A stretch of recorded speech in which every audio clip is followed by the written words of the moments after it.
জিনিয়া, কাউকে অপমান করে মজা পেতে গিয়ে নিজের ম্যানার্সটা ভুলে যাস না।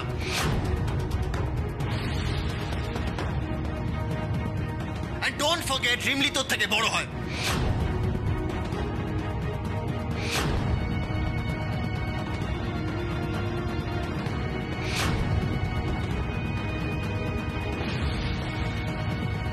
মম, সৃজাদি, তোমাদের সামনে আমার দা ভাই একটা কাজের লোকের জন্য আমাকে কথা শোনাচ্ছে, আর তোমরা চুপচাপ সেটা দেখছো, হজম করছো। উদয় খুব একটা ভুল তো কিছু বলেনি জিনিয়া। তোমার সত্যিই রিমলির সঙ্গে ওইভাবে কথা বলা একদম উচিত হয়নি। সৃজাদি, জিনিয়া, পরিস্থিতিটা একটু বোঝার চেষ্টা করো। রিমলি গ্রামের মেয়ে, ও গ্রামের বাড়িতে থাকে, ও ওখানে কোথা থেকে বার্গার পাবে? ও বোধহয় বার্গার কি জানেই না, কোনোদিনও হয়তো দেখেনি। তা বলে ও খেতে পারবে না? একটা কথা ভেবে দেখো জিনিয়া, রিমলি যখন প্রথম এই বাড়িতে এসেছিল ও তো অনেক কিছুই জানতো না, কিন্তু দেখো এখন আস্তে আস্তে কি সুন্দর সবকিছু শিখে ফেলেছে। তাহলে এই যেমন ধরো রান্না বান্না, এই বাড়িতে যত রকমের রান্না হয়, ওকে কোনোদিন ওর দেশের বাড়িতে অত রকম রান্না করেছে? অতগুলো রান্না করা তো দূর, ও বোধহয় এত খাবার একসাথে কোনোদিনও দেখেনি। আর আজকে দেখো তো জিনিয়া, রিমলি কি সুন্দর সবকিছু শিখে ফেলেছে। সীতা দিদি, তাই বলছি জিনিয়া, সবার সামনে এইভাবে রিমলিকে লজ্জা দিও না। তুমি ভালো মানুষের আড়ালে এসব বলে রিমলিকে অপমান করছো না তো সৃজা?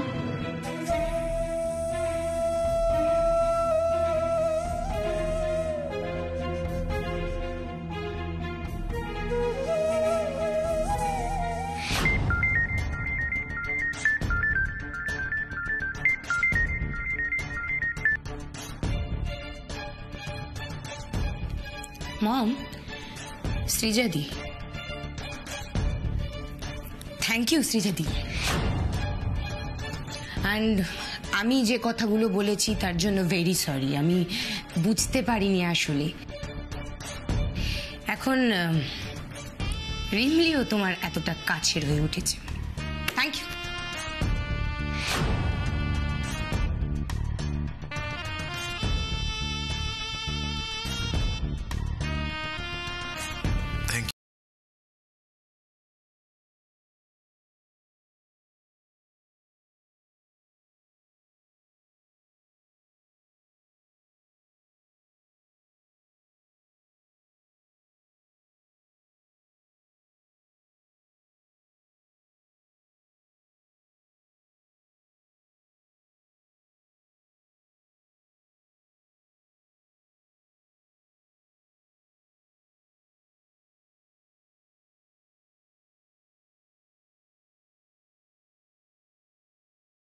দেখাতে গিয়ে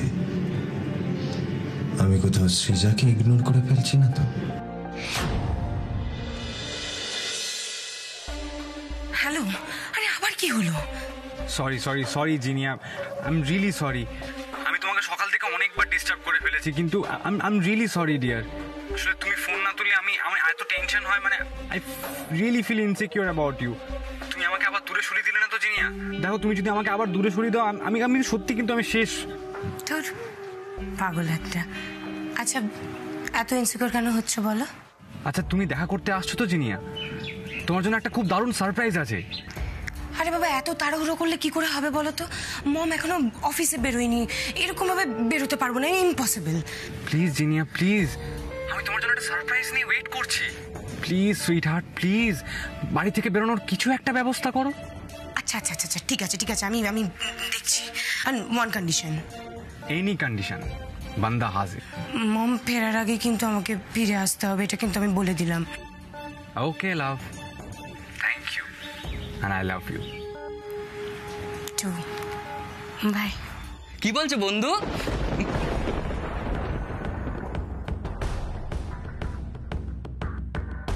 আরে জিনি আর সব ব্যাপারে এত ভয় পাস কেন বলতো? আরে আমি আছি তো, কি হয়েছে? আমার সাথে মাও আছে তোর সঙ্গে, কি হয়েছে বল? প্রতীকদা, আমি না একটা প্রবলেমে পড়ে গিয়েছি। হ্যাঁ, কি প্রবলেম আমাকে বল। শোন না, বলছি আমার না আজকে একটু হলেও বেরোতে হবে, যে কোনো উপায়। বুঝতেই পারছিস তো, একটু দেখা করতে। তুই হ্যাঁ, এতে এত চিন্তা করার মতো কি আছে? ও দেখা করতে যখন চাই তুই দেখা করবি, আমি আছি, মা আছে, সবটা সামলে নেব, ঠিক আছে? আরে এটাই তো বয়স এনজয় করা জিনিয়া।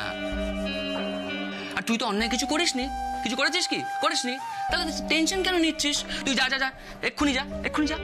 তুই শিওর তো? আমি বলছিলাম সবটা সামলে নেবো, তুই যা যা যা, তাড়াতাড়ি যা, তাড়াতাড়ি যা, যা।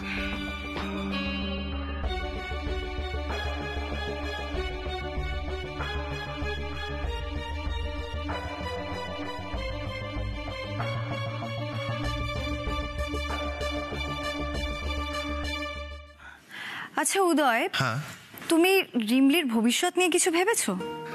ভেবেছি, বাট সেরকম কিছু না। কেন বলো তো? রিমলিকে নিয়ে না আমি একটা জিনিস ভাবছিলাম, জানো তো? ওকে, বলো তাহলে। শোনো না উদয়, আমার মতে রিমলি পড়াশোনার সাথে সাথে যদি কোনো একটা কাজের সঙ্গে যুক্ত হয়ে যায়, তাহলে ওর ফিনান্সিয়াল প্রবলেমটাও সর্ট আউট হয়ে যাবে, প্লাস ও ইন্ডিপেন্ডেন্টলি নিজের মতো করে কিছু একটা করতে পারবে। You are absolutely right Sreeja, but part time job এখন রিমলি কি করবে? মানে আই মিন, প্রতীকের এই জবটা যখন ছিল রেস্টুরেন্টে, that would have been perfect, but ওটা তো এখন ইম্পসিবল। রাইট, বুঝতে পেরেছি। তাহলে আচ্ছা ঠিক আছে উদয়, তুমি শুধু একটা জিনিসের ওপরই ফোকাস রাখো, ও যেন ঠিক মতো ওর পড়াশোনাটা চালিয়ে নিয়ে যায়, ওকে? বাকি এক্সট্রা ব্যাপারটা আমি দেখে নিচ্ছি। তবে উদয়, একটা ছোট্ট প্রবলেম আছে। কি প্রবলেম শ্রীজা? আসলে কি বলতো, আমি রিমলিকে তো খুব একটা ভালো করে জানি না, মানে I am talking about her co curricular activities, ওর কিসে ন্যাক আছে, ও কি করতে চায়, এটসেট্রা, বুঝলে তো? তাই ভাবছিলাম যে যদি রিমলির সাথে আমি কথা বলতে পারতাম, মানে আমার ব্যাপারটা বুঝতে আরো সুবিধা হতো। তুমি একটা কাজ করো না শ্রীজা, তুমি আজকে রিমলির সাথে কথা বলে নাও। আচ্ছা ঠিক আছে বাবা, ঠিক আছে, এত তাড়াহুড়ো করার কোনো দরকার নেই। আমি ঠিক সময় মতো রিমলির সঙ্গে কথা বলে নেব, ওকে? ওকে, থ্যাংক ইউ শ্রীজা। তুমি রিমলির ব্যাপারে এরকম ভাবে ভাববে আমি সত্যি এক্সপেক্ট করিনি। চলো সৃজা, হ্যাঁ আন্টি। আমি তোমাকে ড্রপ করে দিচ্ছি। ওকে, এসো। বাই। বাই শ্রীজা। এই বাবু, তুই হঠাৎ করে এইসব দায়িত্ব নিতে গেলি কেন বলতো? এমনিতে দিদি কিন্তু আমাদের উপর ভীষণ রেগে আছে, তারপর এইসব করতে গিয়ে যদি কিছু জানাজানি হয় খুব খারাপ হবে, জানিস বাবু বিষয়টা। তুই কেন জড়াচ্ছিস বাবু এর মধ্যে? প্লিজ মা, তুই কোনো চিন্তা করো না। আরে বাবা, আমি কি জিনিয়ার প্রেমে কোনো হেল্প করছি? আমি কি কোনো মিটিং অ্যারেঞ্জ করে দিচ্ছি? এসব তো আমি কিছু করছি না। বা আমার ছেলেটার সাথে কোনো সম্পর্ক আছে তাও নেই, তাহলে আমরা ফাঁসবো কেন? তবে হ্যাঁ, আমি কিন্তু জিনিয়াকে একটু আগুনের দিকে ঠেলে দিলাম। এই এসবের মানে কি? মা, আমি আবার বলছি, টেনশন করবে না। তবে হ্যাঁ, এবার একটা ধামাকার জন্য তোমাকে কিন্তু অপেক্ষা করতেই হবে। তুই যাই করিস বাবু, তুই কিন্তু একটু একটু একটু একটু সাবধানে করিস, আমার কিন্তু প্রচন্ড টেনশন হচ্ছে। আবার না কিছু হয় বাবু। একদম টেনশন করবে না। এবার এমন একটা ঘটনা ঘটবে যে তানিশা মুখার্জি নিজের মুখ লুকানোর জায়গা পর্যন্ত পাবে না।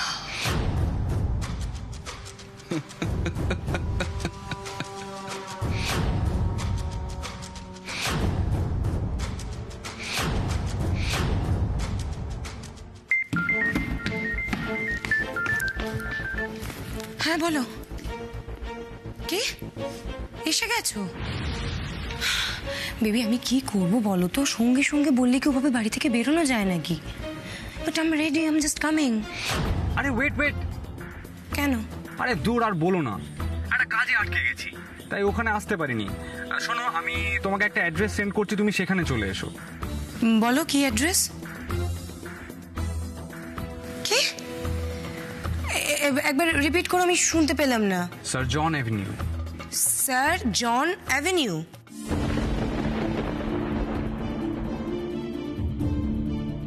যা বলেছি মনে আছে তো? আর যেন কোনো ভুল না হয়। ঠিক আছে।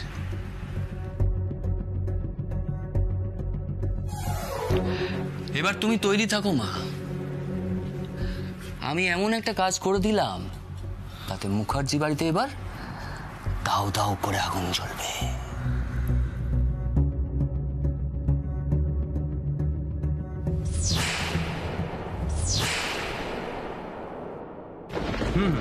এই অ্যাড্রেসে চলে এসো।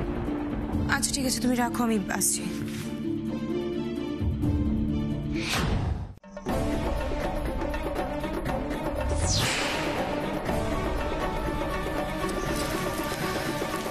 কি হইল? বড় ম্যাডাম বাড়িতে নাই, আর জিনিয়া দিদি এখন কই বাইর হইলেন? ওই ছেলেগুলার লগে? আমার মন কইতাছে ওই ছেলেগুলা ভালো নয়। আমার মান সম্মান মাটিতে মিশিয়ে দিয়েছিল না তানিশা মুখার্জি? এবার আমিও দেখবো তোমার মান সম্মান কিভাবে মাটিতে পড়ে কড়াকড়ি খায়। তিলকে কিভাবে তাল করতে হয় সেটা এবার আমি দেখাবো।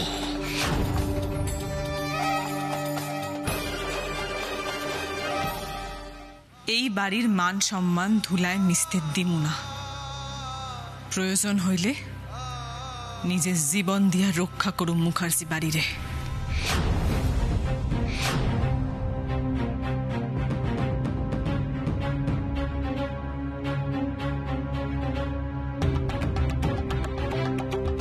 নতুন কোনো বিপদ হওয়ার আগে যেইভাবেই হোক জিনিয়া দিদিরে আমারে বাঁচাইতেই হইব।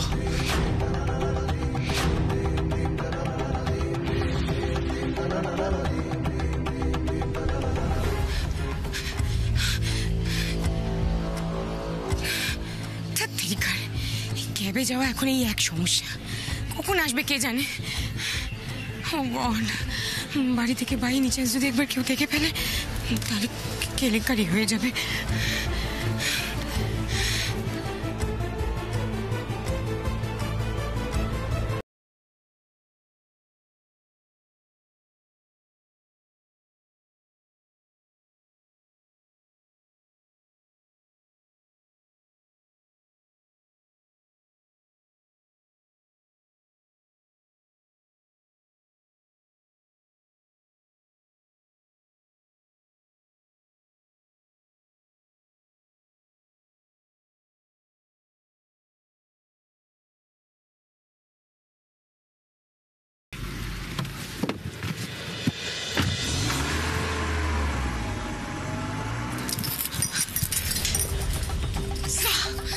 জিনিয়া দিদিরে আটকাইতে পারলাম না।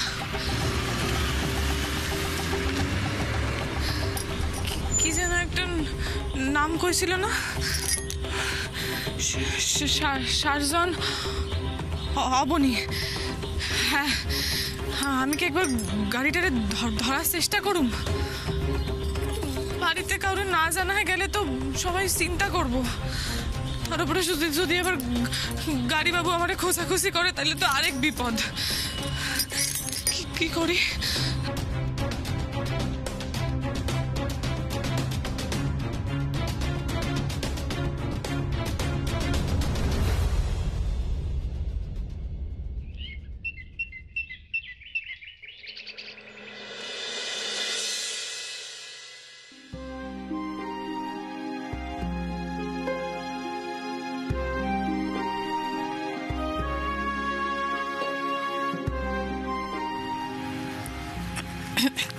কই খাই আলাও দেহি, কাল থেকে তো উপোস কইরা আসো।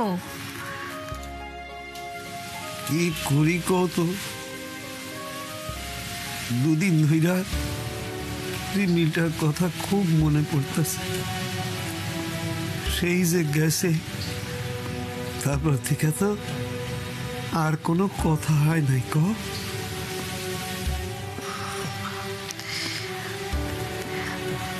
ছোট বাবুরে তো আর যখন তখন ফোন কইরা বিরক্ত করা যায় না, আর ওই মুখুজেদের বাড়িতে তো আমরা ফোন করতে পারুম না।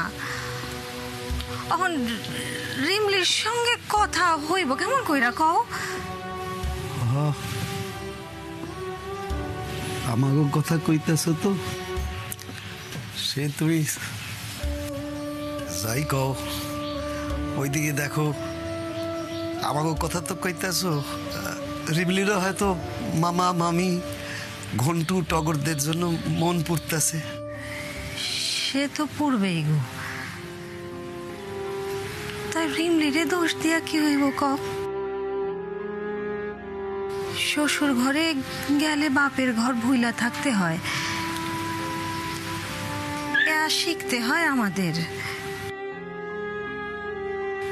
তাই আমগো রিমলি তো আর তেমন মাইয়া নয় যে বড় ঘরে গিয়া মামা মামিরে বইলা যাইব, কি খাও? তুমি ঠিকই কইছো, তবু মন তো মানে না।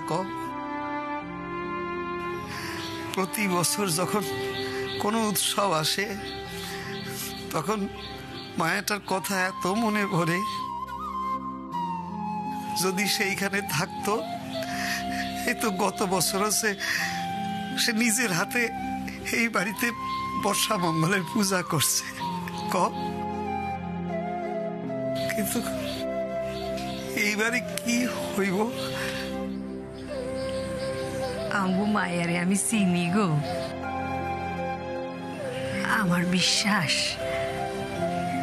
বর্ষা মঙ্গলের পূজা এইবারও করছে রিমলি। সাইমা,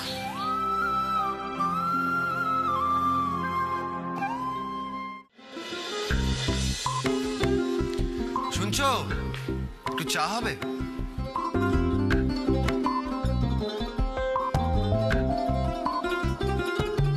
রিমলি, এসেছে রাত, ভিজে হাওয়ার খোলা চিঠির পাশে থাক খেয়ালি খান। তোকে হঠাৎ ভুল করে হয়তো আজ ছুঁয়ে দিলাম।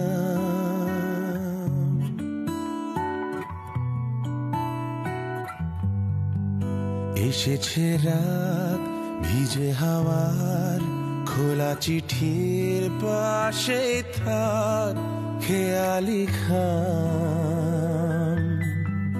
তোকে হঠাৎ ভুল করে হয়তো আজ ছুঁয়ে দিলাম।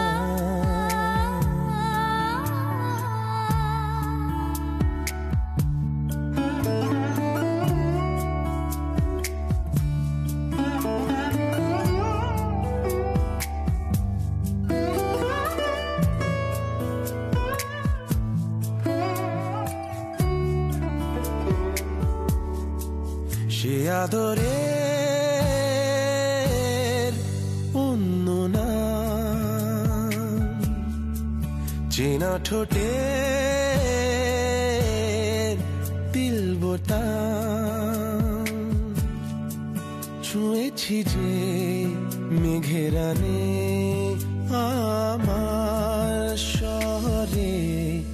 এসেছে রাত, ভিজে হাওয়ার খোলা চিঠির পাশেই থাক খেয়ালি খান।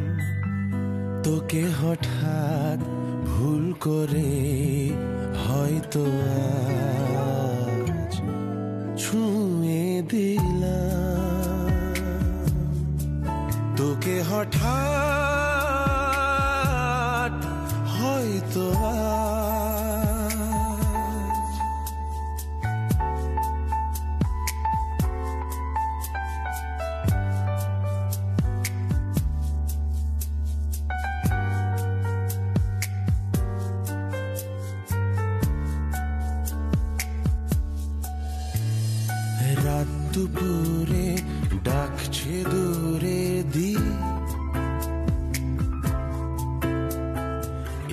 চিঠি জালে তার কপালে টিপ,